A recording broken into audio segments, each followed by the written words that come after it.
Most people have never heard of pareidolia, but nearly everyone has experienced it. Anyone who has looked at the moon and spotted two eyes, a nose, and a mouth has felt the pull of pareidolia. It's the imagined perception of a pattern or meaning where it does not actually exist, according to the World English Dictionary. It's picking a face out of a knotted tree trunk or finding zoo animals in the clouds. German design studio Onformative is undertaking perhaps the world's largest and most systematic search for pareidolia. Their Google Faces program will spend the next few months sniffing out face-like shapes in Google Maps. This phenomena of seeing faces was also attributed to the very famous face of Cydonia that was found on Mars. The face was first imaged in detail by the Viking 1 and Viking 2 orbiters. 18 images were taken by the orbiters. Viking 1 launched on July 20, 1976, and Viking 2 orbited Mars on July 25, 1978. The striking likeness the apparent natural formation had to a face allowed the image to quickly gain notoriety around the world. The possibility of ancient ruins being on Mars is not a hypothesis held by modern science. And it is certainly not a scenario that NASA endorses. Neither does any other space-going nation appear to have any interest in investigating the possibility.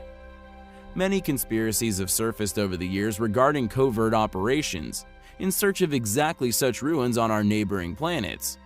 Many claiming black operations have occurred, such as an Apollo 20 program, with some rather convincing CGI hoaxes subsequently being created. Regardless, what a number of authentic researchers have managed to accomplish by just studying imagery of Mars and also of historical knowledge of the region held here on Earth is quite remarkable. Subsequent orbital imagery of the Cydonia region of Mars have attempted to debunk the face as just being a product of light angle. However, thankfully, people did not let these debunking efforts dissuade them from further investigations of the area.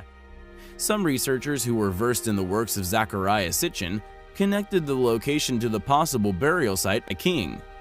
Recorded within the 10th Sumerian tablet, Sitchin had apparently translated a passage regarding a god known as Alalu, who requested upon death to be buried where he would be able to peer into space gazing upon Earth forever. Although many claim Sitchin's vague understanding of the writings may have led to mistranslations, Sitchin became convinced that this 10th tablet also laid claim to the king being the constructor of the pyramids. People who knew these fragments of information actually connected a network of apparent extremely ancient pyramidal ruins resting very near to the face. These remnants of once great structures undoubtedly align with the star constellation of Pleiades. What is astonishing is that these ruins would not have been discovered without Sitchin's translations. Was Sitchin right all along? Is this really proof of ancient ruins on our nearest neighbor? The alignments are certainly compelling and must be more than just coincidence. Weird